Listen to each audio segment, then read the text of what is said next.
Help give kids an extra life by donating today to help sick and injured children. Link in the description and pinned comment below. I was never a fan of daylight savings time. Why mess up your whole schedule just because of 1 hour?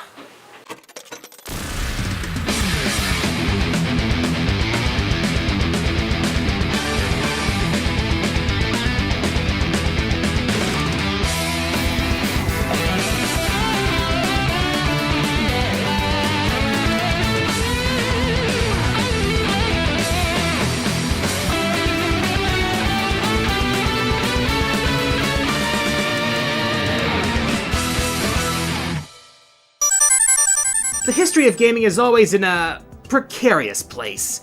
As game companies move inevitably towards what they view as the future, the past is always in danger of being left behind. Ultimately, the question of accessibility is destined to come up. And I don't mean as in things like making games easier to play for people with disabilities, although that is a perfectly valid issue. I'm talking about being able to play games that are even a couple generations old without paying an arm and a leg. Seriously, what has grading done to the retro game market? The easiest and sometimes only solution is emulation, but for those who are unwilling to go that route, your second best hope is that some company puts out a collection. I mean, having a whole bunch of games in one convenient package sounds pretty awesome, right? Now, I am not including mini-consoles on this list because they are arguably an even bigger source of FOMO here. And I'm generally looking at the quality of the collection itself and not necessarily the games within. So yeah, let's open up some bundles of gaming joy. It's game time!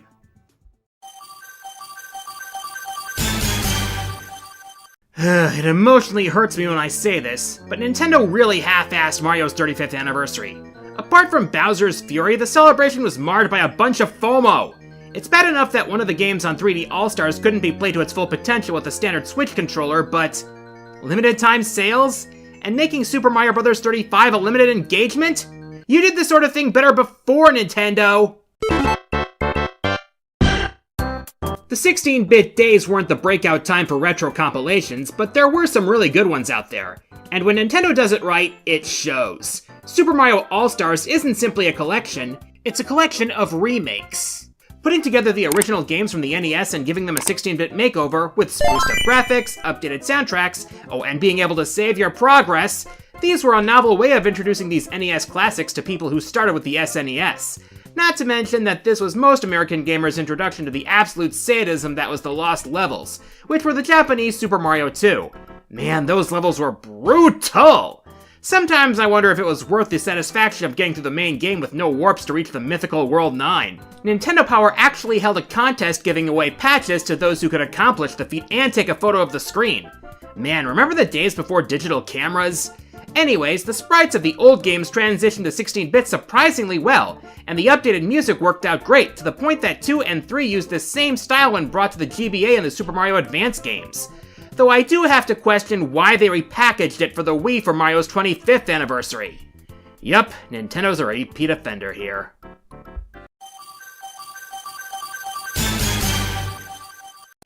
Man, I remember back in the 80s and 90s when it seemed like Konami was the absolute shit. Now it seems like they're just, well, you know, shit. It seems like the only things they do reasonably well are Bomberman and collections. And even the latter has its limits. But everyone's favorite heroes in a half-shell seem to be well within those limits. The Teenage Mutant Ninja Turtles always seem to find a way to come back into style, and most people my age best remember the late 80s variety, which led to some of the Turtles' best games. And guess who made them? The same company that had the idea to put 13 of them in one package nearly 30 years later. If you're a Turtle fan, odds are that the Cowabunga collection would be right up your alley. Developer Digital Eclipse bundled a total of 13 games into this collection, ranging from the arcade, to consoles, and even a few handheld titles to boot. While not every title in this game shreds as hard as the Shredder, there's bound to be a few favorites in here, like Turtles in Time or Hyperstone Heist. And all of the games come with quality of life enhancements like save states, rewinding, and button mapping features, which is a big plus. Not to mention, every game that has multiplayer has couch co-op as originally intended, plus certain games in the collection have full online, so you can play the arcade game with 3 of your buddies no matter where they are and give the Foot Clan the thrashing they deserve. And of course, let's not forget the gallery that's chock full of goodies like concept art, game design material, and even some strategy guides as well. If you love being a turtle, this collection kicks some major shell. And if you want the full experience, be sure to have some pizza handy.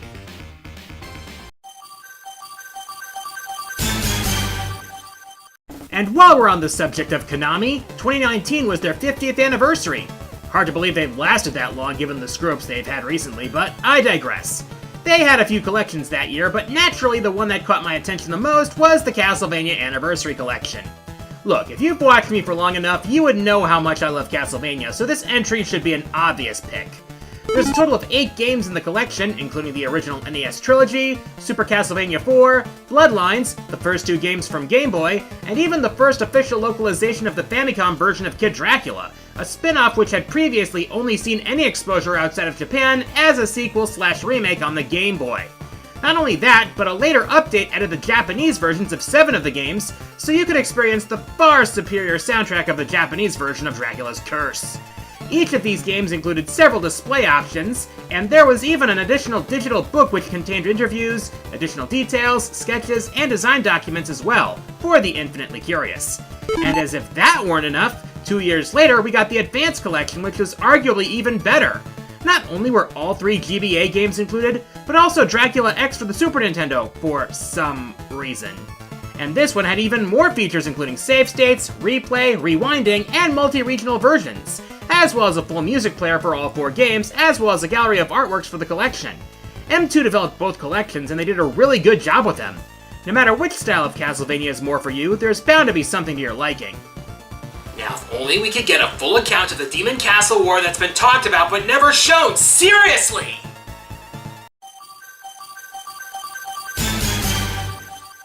Ah, Rare. You know, the history behind this studio is a lot more expansive than a lot of people realize. Case in point, did you know that the founders of Rare initially founded a studio known as Ultimate Play the Game? Rolls right off the tongue, doesn't it?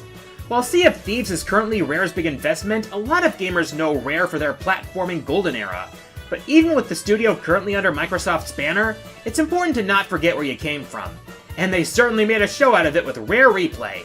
Originally released for Xbox One in 2015 to celebrate the studio's 30th anniversary, the collection came with 30 games, perfect number I know, ranging from the ZX Spectrum to the Xbox 360 era, from oldies like Jetpack, to cult classics like Viva Pinata, to legends like Banjo-Kazooie, the Xbox Live port, mind you.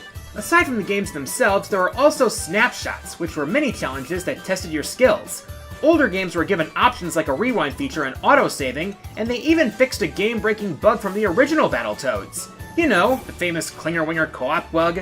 Aside from the games, there was also Rare Revealed, which was a series of featurettes giving over an hour worth of behind-the-scenes footage into Rare's games, including titles that never saw the light of day. It's an extensive look into Rare's past, but what really sells it is the presentation. The theater motif is absolutely spot on.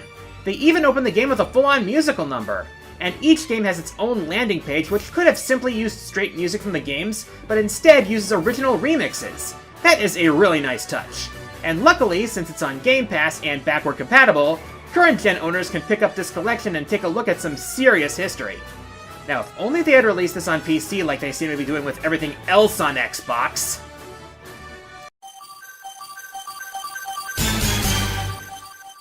One of the most prolific actors when it comes to bundling up their past for redistribution in the present, Capcom has a lot of bundles out there.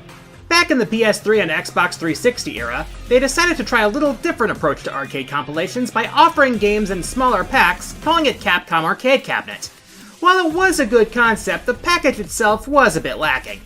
But they tried it again in 2021 with Capcom Arcade Stadium, which took a similar approach but with better presentation, better options, and most importantly, a bigger package. The total roster was 32 games, with 1 free, another purchased separately, and 3 additional packs of 10 games each, some of which were appearing on consoles for the first time ever, such as Battle Circuit. Eventually, Capcom decided to make all the games available individually, essentially making the Arcade Stadium a bit more of an a la carte approach. Pay for what you want, and ignore what you don't. But let's face it, arcade diehards like me probably went for the whole bundle. There were a lot of options available for each game, like display settings, rewind features, and dip switch settings. There were also challenge modes which pushed your skills to their limits, as well as online rankings and a class tracking system which could unlock new display options. Then a year later, they released Capcom Arcade's second stadium, which followed the tradition with a whole new set of games, with extras included for people who already had the first bundle. It's one of the few collections where you can play the 2 Mega Man arcade games, so that in itself is a huge plus. As far as the presentation goes, I really appreciate how they wanted to create the look and feel of the arcade in the menus. Seriously, the only thing missing is the smell, and thank goodness for that. If I had to knock it for a few things, it's the lack of a gallery and no online play. But for a look this expansive at Capcom's long and storied arcade history, there are few better ways to do it.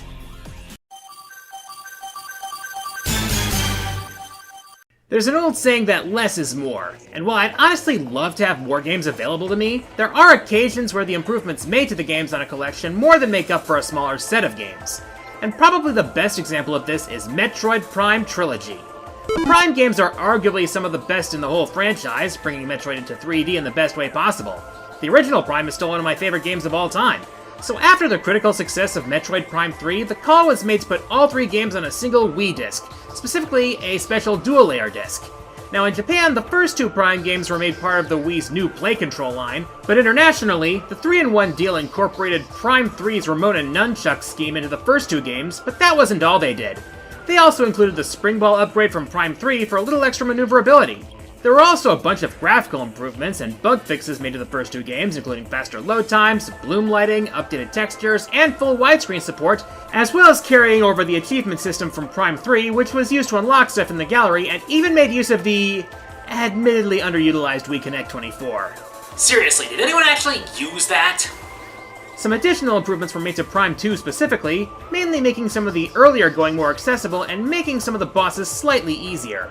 There were quite a few complaints about the original game, so they took that into account. As for the multiplayer in Prime 2, it was accessible from the collection's main menu. To have 3 franchise favorites in one place was really a big deal, for those who were able to get their hands on it. Europe was pretty much the only place where the trilogy didn't have a limited release, so hopefully you were able to get your hands on it either in disc form or on the Wii U eShop before that got closed down. It certainly would be a good way to prepare for Prime 4, assuming it's on track to release this year like the rumors are saying, and not a cross-gen title like I've been suspecting. When am I getting that word, Nintendo?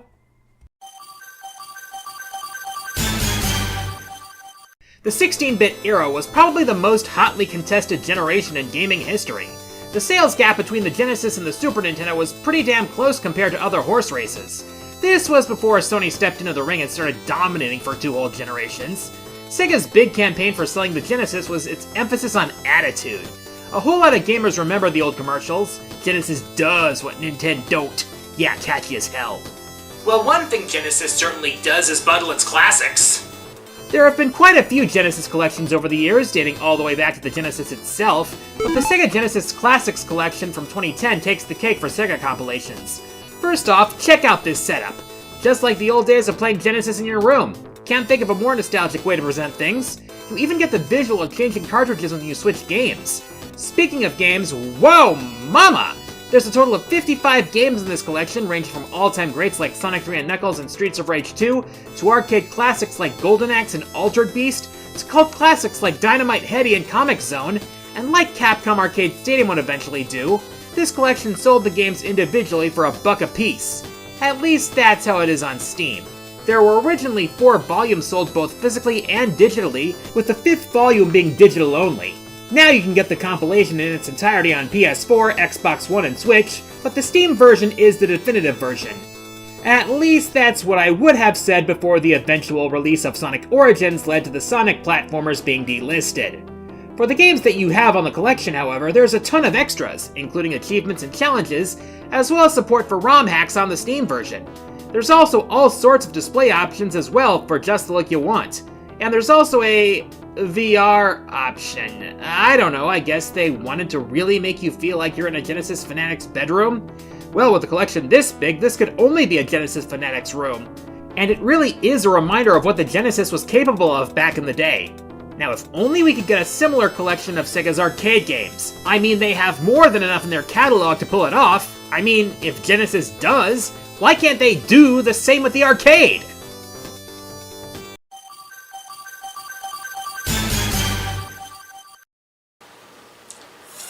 F***ing duh. Anyone who has followed me for a significant amount of time knew that this entry was as inevitable as the Cowboys choking in the playoffs. Get my music, please! Yeah, it's been 5.5 or so years since Mega Man 11 came out, and they're still looking for someone to take the reins of the franchise, but let's be honest here, we might not have even gotten Mega Man 11 were it not for the Legacy collections. Starting with the NES games in 2015's initial collection, including international versions, an extensive gallery and music player, and even adding various time attack challenges for each game to test your abilities. Of course, the other 4 games would follow in Legacy Collection 2 in 2017, which included similar features and a certain piece of concept art which actually foreshadowed the announcement of 11. And interestingly enough, in the same announcement stream where 11 was announced, it was also announced we'd get a Legacy Collection for the X series as well. With all 8 games across 2 volumes, along with the gallery, Rookie Hunter mode for beginners, the 2-on-1X challenge, which is admittedly an unbalanced mess, and even the Day of Sigma anime short, which was originally included with Maverick Hunter X. But Capcom still wasn't done. In 2020, they included 2 generations in one bundle with the Zero ZX Legacy Collection. 6 games in the package, including all 4 Zero games and both ZX games, with new quality of life features like more abundant checkpoints, achievements which unlocked e-reader cards to be used in Zero 3, the Link feature to access the special bosses in ZX, the time trial Z-Chaser mode, and even a bunch of remixed tracks that could be used in-game. And then in 2023, it was Battle Network's turn. All main versions of the entire series, including previously unlocalized content, all the e-reader patch cards and special battle chips, online play and trading, new Buster Max mode to speed up grinding, and last but not least, a 3D animated Mega Man on the menu voiced by the voice actor from the anime. I'm currently in the middle of a Let's Play of this collection, by the way. So in short, 5 full generations of Mega Man are officially available to modern audiences, and you know what's really crazy? There's still 2 generations left.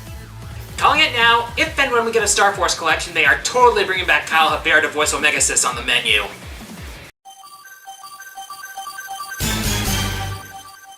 Okay, we've already done the entries that are the most obvious given my tastes, so now we may as well cover the entry that's the most obvious for the topic. One that's been the most omnipresent since the age of the PlayStation. I can't imagine an arcade junkie who hasn't at least heard of Namco Museum.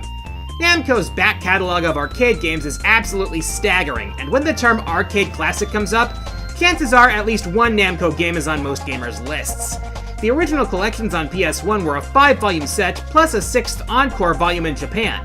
These compilations ranged from legends like Pac-Man and Galaga, to obscure ones such as Bosconian and Metrocross, and by the looks of things, these weren't emulations, but possibly object-level recreations.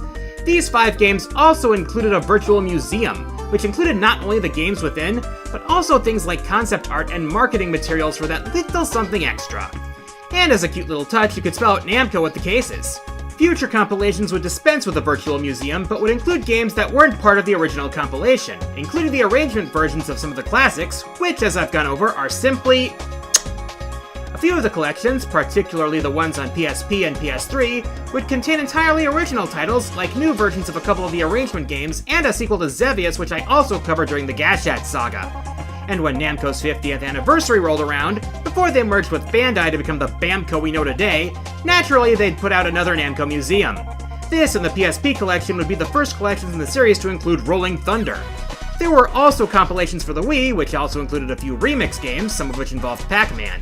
The one on Switch also included the special Pac-Man Versus, which had a separate free app for the other players, and was bumped up to a T rating due to its inclusion of Splatterhouse. Heck, Namco Museum is so ever-present, it's even had a dedicated mini-console.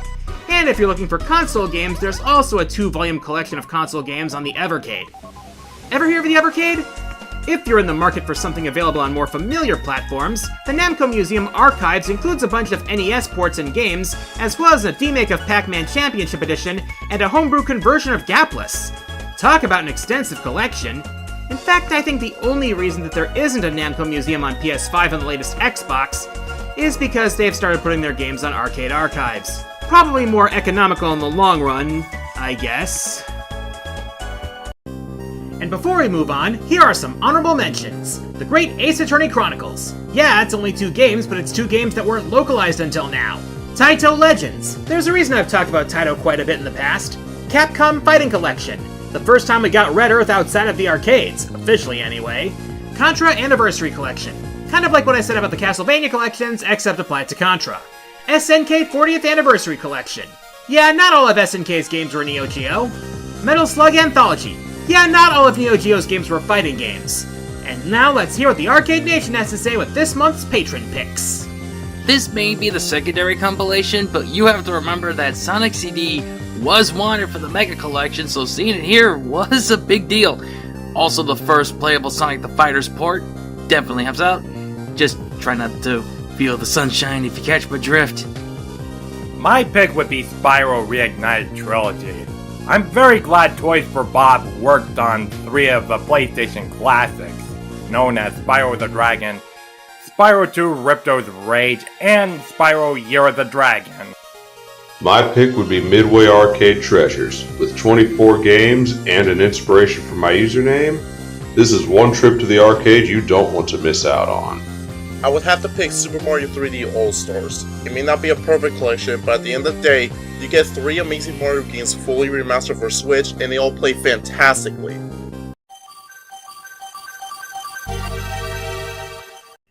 You know, I could have let my bias taken over completely and put the Mega Man collections at number 1. I really could have!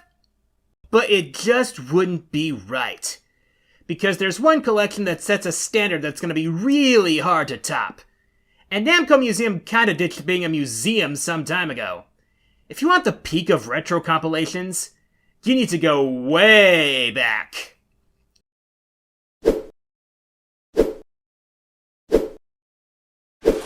Oops, one too many.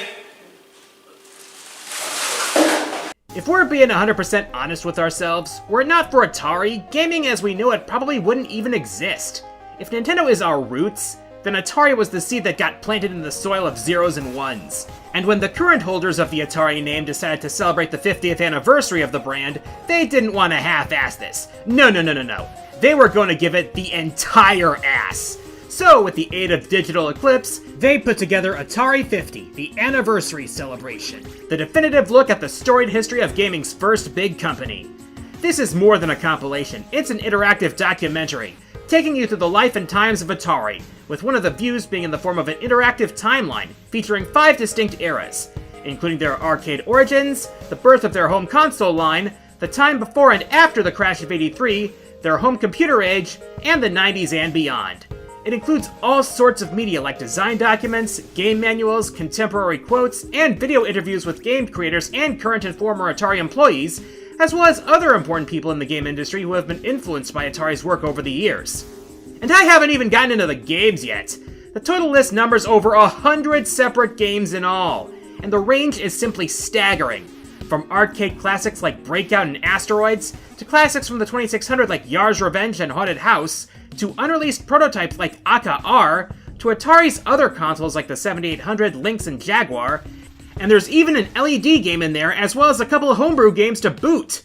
On top of that, there's even a series of brand new games that are essentially reimaginations of Atari classics, including Neo Breakout, Yar's Revenge Enhanced, and the once-thought lost conclusion of the Sword Quest saga, Sword Quest Airworld. Granted, the Philosopher's Stone and Sword aren't part of the bargain, but details. And it's that word, detail, which makes Atari 50 the new gold standard in retro compilations.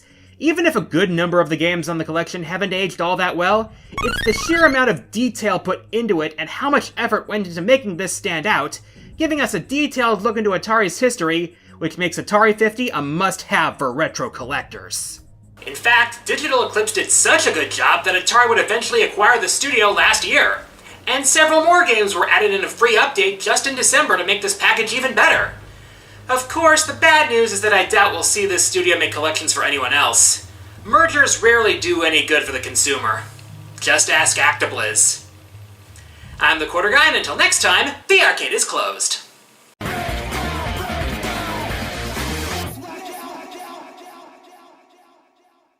In the early years of the Neo Geo, before the tournament known as the King of Fighters was embroiled in the supernatural threats we know today, there was a story of a city ruled by crime and vengeance. It was the story of 2 brothers who fought tooth and claw to bring down the man who ended their father's life, and the legacy this bloody battle left behind. This is the story of the Wolves. Next time, QG at the arcade, Fatal Fury. It's game time! Hey everyone, QG here. If you enjoyed the video, please like, subscribe, leave a comment, and share the video around. Feel free to check out my Twitter and my Twitch streams, and consider supporting me through Patreon, and donating to my Extra Life campaign to support Children's Wisconsin. Thanks for watching.